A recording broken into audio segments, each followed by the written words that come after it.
Hello friends, इस video में हम देखेंगे कि टेस्ला कॉइल को किसे बनाते हैं और टेस्ला कॉइल के कंपोनेंट की टेस्टिंग कैसे की जाती है। टेस्ला कॉइल के कंपोनेंट की टेस्टिंग इसलिए ज़रूरी है क्योंकि जब हम टेस्ला कॉइल बनाते हैं तो हमारा टेस्ला कॉइल कभी कभी ऑन नहीं होता है, तो हमें कंफर्म होना चाहिए कि हमारा secondary coil, primary coil, power transistor और जो रेजिस्टर हम यूज़ कर रहे हैं ये सारी चीज़ें ओके कंडीशन में। तो इन सभी चीज़ों को, इन सभी कंपोनेंट को चेक करने के लिए हमको एक मल्टीमीटर की ज़रूरत पड़ेगी। तो आपके पास एक मल्टीमीटर होना चाहिए। तो मल्टीमीटर से सबसे पहले हम सेकेंडरी कॉइल को चेक करते हैं क्योंकि ये सबसे इम्पोर्टेंट चीज़ है। और सेकंड इम्पोर्टेंट चीज़ इसमें है ये ट्रांजिस्टर, तो हम इसको भी मल्टीमीटर के ज़रिए चेक कर सकते हैं। तो इस कॉइल को चेक करने के लिए इस कॉइल में दो टर्मिनल्स होते हैं। फर्स्ट टर्मिनल इसका ऊपर वाला टर्मिनल और सेकंड टर्मिनल जो इसके बेस पर है। तो हमें क्या करना है कि मल्टीमीटर को बजर मोड पे सेट कर देना है। और बजर मोड पे सेट करने के बाद एक बार मल्टीमीटर को आप चेक कर लीजिए कि आपका मल्टीमीटर ये अभी 0 रीडिंग बता रहा है। इस तरीके से आप मल्टीमीटर को चेक भी कर सकते हैं कि आपका मल्टीमीटर ओके है। जब आप दोनों प्रोब को आपस में टच करते हैं तो मल्टीमीटर आपका 0 रीडिंग बतानी चाहिए। तो इससे ये पता चलता है कि आपके मल्टीमीटर में किसी भी किस्म का कोई दूसरा एरर नहीं है। तो हम मल्टीमीटर का एक पॉजिटिव प्रोब इसके अपर टर्मिनल पर और निगेटिव प्रोब इसके बॉटम टर्मिनल पर लगाते हैं। तो ये आपको ओहम में रीडिंग शो करता है मल्टीमीटर। तो इसका मतलब ये कॉइल ओके है और इसका रेजिस्टेंस 5 ओहम के आसपास है, 5 ओहम है। ठीक है, उसी तरीके से आप प्राइमरी कॉइल के एक टर्मिनल पर मल्टीमीटर का एक प्रोब लगाएं और दूसरे टर्मिनल पर दूसरा प्रोब। तो आप इस तरीके से प्राइमरी कॉइल को भी चेक कर सकते हैं। इसका रेजिस्टेंस कम है इसलिए ये 0 रीडिंग बता रहा है। अब बारी आती है सेकंड मोस्ट इम्पॉर्टेंट चीज़ ट्रांजिस्टर की। तो यहाँ पर जो ट्रांजिस्टर मैंने यूज़ किया है ये एक PNP ट्रांजिस्टर है। तो ये जो टर्मिनल है इसका बेस टर्मिनल है, ये कलेक्टर टर्मिनल है और ये इमीटर टर्मिनल है। तो इसके जो बेस टर्मिनल है यहाँ पर हमें निगेटिव वोल्टेज देना है क्योंकि ये एक PNP ट्रांजिस्टर है। और आप जब पावर ट्रांजिस्टर यूज़ करते हैं तो पावर ट्रांजिस्टर को एक हीट सिंक भी लगानी ज़रूरी है क्योंकि ये वोल्टेज जब हम इसको अप्लाई करते हैं तो ये वोल्टेज अप्लाई होने की वजह से काफ़ी ज़्यादा हीट होता है। तो इसकी हीट इस हीट सिंक में ट्रांसफ़र होके इसको डैमेज होने से इसके प्रोटेक्शन के लिए ज़रूरी है। तो इस ट्रांजिस्टर को चेक करने के लिए आपको मल्टीमीटर की जो निगेटिव प्रोब है, मल्टीमीटर की जो निगेटिव प्रोब है इसके बेस टर्मिनल पर कनेक्ट करनी है। और जो पॉजिटिव प्रोब है 1 बाय 1 इसके पहले तो कलेक्टर टर्मिनल पर टच कीजिए तो ये आपको रीडिंग शो करेगा। फिर इमीटर टर्मिनल पर टच कीजिए, फिर ये आपको रीडिंग शो करेगा इमीटर टर्मिनल से बेस टर्मिनल के बीच की। फिर उसके बाद कलेक्टर टू इमीटर भी एक बार चेक कर लीजिए। अगर कलेक्टर टू इमीटर आपको बीप की साउंड आती है या कोई रेजिस्टेंस शो करता है तो मतलब आपका ट्रांजिस्टर डैमेज है, वो ख़राब ट्रांजिस्टर है। आप उसको यूज़ ना कीजिए, नया ट्रांजिस्टर यूज़ कीजिए। अभी ये ट्रांजिस्टर कलेक्टर टू इमीटर कोई भी रीडिंग शो नहीं कर रहा है, 1 बता रहा है।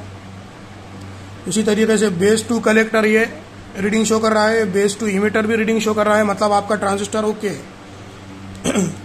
तो हमें क्या अब ट्रांजिस्टर इसका कनेक्शन कैसे करना है। तो कनेक्शन करने के लिए जो इसका बेस का जो टर्मिनल है इस सेकेंडरी कॉइल का, इसको आपको रेजिस्टर के टर्मिनल एक टर्मिनल के साथ अटैच कर देना है। और फिर यही टर्मिनल आपको ट्रांजिस्टर के बेस पर अटैच करना है। जहाँ पर हमने सोलेनॉइड कॉइल का सेकंड बॉटम बेस वाला टर्मिनल अटैच किया है, वही टर्मिनल आपको इस ट्रांजिस्टर के बेस पर अटैच करना है। तो उसके लिए आपको एक सोल्डर गन चाहिए। ठीक है, अब मैं इसको इसके बेस टर्मिनल पर अटैच कर देता हूँ। ये हो गया रजिस्टर का कनेक्शन। ठीक है, अब इस टर्मिनल से हम इस ट्रांजिस्टर के बेस पर वोल्टेज अप्लाई करेंगे। तो वोल्टेज अप्लाई करने से पहले प्राइमरी कॉइल को इस सोलेनॉइड कॉइल के अराउंड में फिक्स कर देना है, बॉटम साइड में। फिर इसका एक टर्मिनल जो है वो हम इस रजिस्टर के साथ कनेक्ट कर देंगे।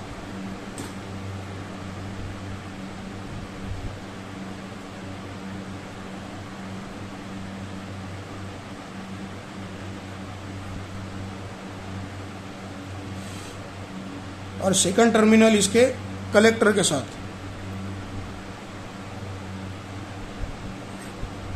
अब मैंने आपको पहले ही कहा था कि ये एक PNP ट्रांजिस्टर है, इसलिए हमको इसके जो रेजिस्टर के थ्रू जो वोल्टेज आएगा, यहाँ पर हमने बेस पर निगेटिव वोल्टेज देना है और इसके इमीटर टर्मिनल पर पॉजिटिव वोल्टेज देना है। तो वो वोल्टेज अप्लाई करने के लिए हम एक पावर सप्लाई का यूज़ करेंगे। तो ये बेंच टाइप पावर सप्लाई है, ये 5 एम्पियर 24 वोल्ट का है।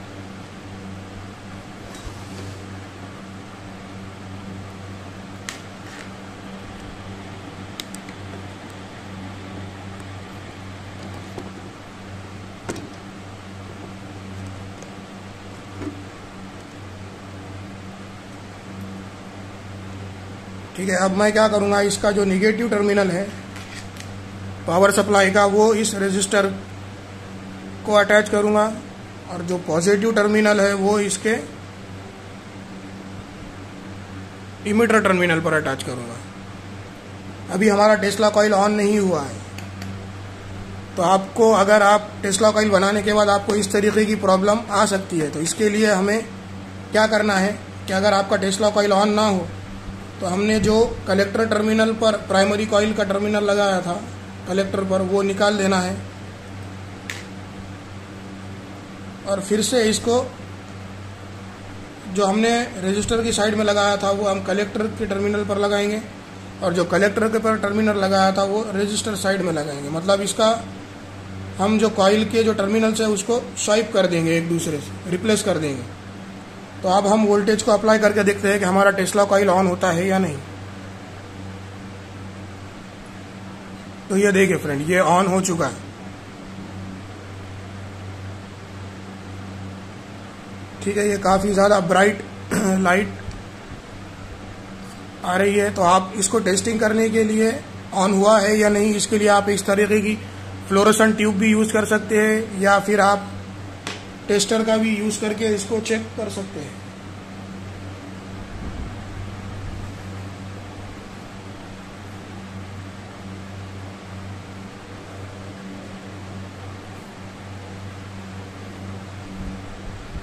इस तरीके से टेस्टर का यूज़ करके भी इसको चेक कर सकते हैं। ये देखिए, आपका टेस्टर में लाइट LED इसका ऑन हो, इसका लाइट का नियॉन बल्ब ऑन हो चुका है।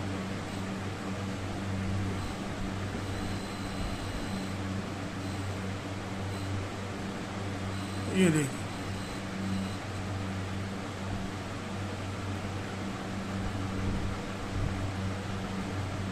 तो इस तरीके से आप टेस्ला कॉइल को बना सकते हैं। अगर आपका टेस्ला कॉइल पूरा सर्किट कंप्लीट होने के बाद काम ना करे तो आप इस प्राइमरी टर्मिनल को स्वाइप करके भी चेक कर सकते हैं। चेक करके इसको रिप्लेस कर दिए एक दूसरे से, तो यह आपका टेस्ला कॉइल ऑन हो जाएगा।